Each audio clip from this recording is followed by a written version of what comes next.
Tanggapan Jaksa Penuntut Umum terhadap eksepsi Hasto Kristianto sudah dibacakan dengan sangat baik dan lengkap kemarin.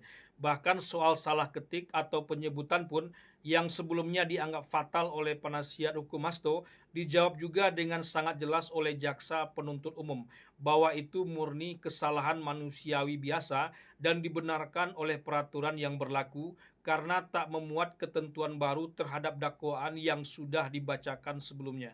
Kemudian Mahkamah Agung dalam surat edarannya masih memperbolehkan koreksi surat dakwaan asalkan tidak merubah substansi dari surat dakwaan tersebut. Dalam praktek persidangan di Indonesia, kesalahan ketik tidak dapat membuat surat dakwaan batal demi hukum. Perubahan yang tidak diperbolehkan di depan persidangan adalah perubahan yang membentuk atau menambah unsur tindak pidana baru.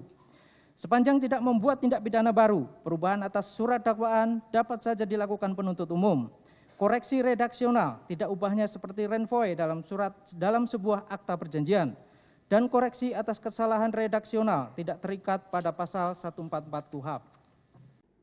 Tapi tetap saja Hasto Kristianto menganggap tanggapan Jaksa Penuntut Umum itu belum semuanya menjawab apa yang sudah ia buat dalam eksepsi sebelumnya. Misalnya soal kepastian hukum bahwa kasusnya ini sudah ada keputusan hakim yang sudah berkekuatan hukum tetap. Kenapa kasus ini masih diusut lagi? Bagi Hasto Kristianto, kasus yang dikenakan kepada dirinya ini sudah selesai. Penyuap dan pemberi suap sudah diponis dan sudah pula menjalani hukumannya. Dari berbagai jawaban tadi, banyak aspek-aspek yang tidak bisa dijawab oleh jaksa penuntut umum. Misalnya hal-hal yang terkait bahwa ketentuan obstruction of justice itu dikaitkan dengan aspek penyidikan, sementara proses yang terjadi itu adalah pada tahap penyelidikan.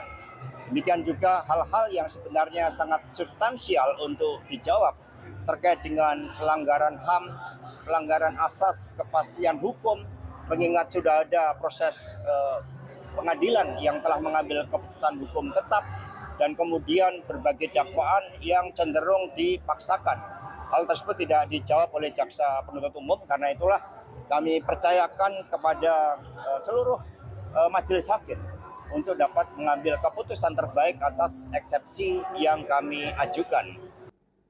Sebetulnya apa yang dianggap Hasto Kristianto belum dijawab itu juga sudah dijawab oleh Jaksa Penuntut Umum bahwa hakim tidak terikat dengan putusan pengadilan sebelumnya karena hakim merdeka dalam memutuskan dan bersifat mandiri. Apalagi sudah ditemukan fakta baru seperti yang sudah dibacakan dalam dakwaan sebelumnya. Tapi mungkin saja pihak Hasto tak menerima jawaban Jaksa Penuntut Umum tersebut dan itu sah-sah saja. Majelis Hakim tidak terikat pada putusan pengadilan lain sebagaimana putusan Mahkamah Agung Republik Indonesia nomor 173K/KR/1963 tanggal 24 Agustus 1965. Hal ini sejalan dengan pasal 1 ayat 1 dan pasal 3 Undang-Undang nomor 48 tahun 2009 tentang kekuasaan kehakiman yang pada pokoknya mengatur bahwa kekuasaan kehakiman adalah kekuasaan yang merdeka dan hakim harus bersikap mandiri. Dengan demikian, putusan perkara Wahyu Setiawan, Agustiani, Tio Fridelina, dan Saiful Bahri yang telah diputus tidak mengikat terhadap putusan majelis hakim berikutnya yang menyidangkan perkara ini, apalagi jika dalam tahap penyidikan ditemukan adanya fakta baru sebagaimana telah penuntut umum uraikan sebelumnya. Makanya nanti hakim akan memutuskan pada putusan sela yang akan dibacakan pada tanggal 11 April mendatang.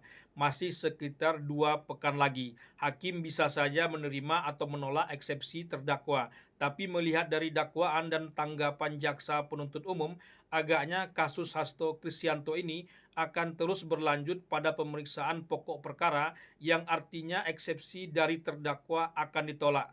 Tak hanya hakim tapi publik pun penasaran apa sebetulnya bukti-bukti yang dimiliki oleh penyidik atau penuntut umum. Benarkah kasus ini politisasi hukum atau kriminalisasi terhadap Hasto Kristianto atau memang proses hukum KPK pada umumnya saja?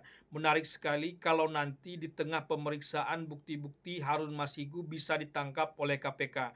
Tapi apakah Harun Masiku masih ada atau sebetulnya sudah hilang entah kemana rimbanya? Entahlah.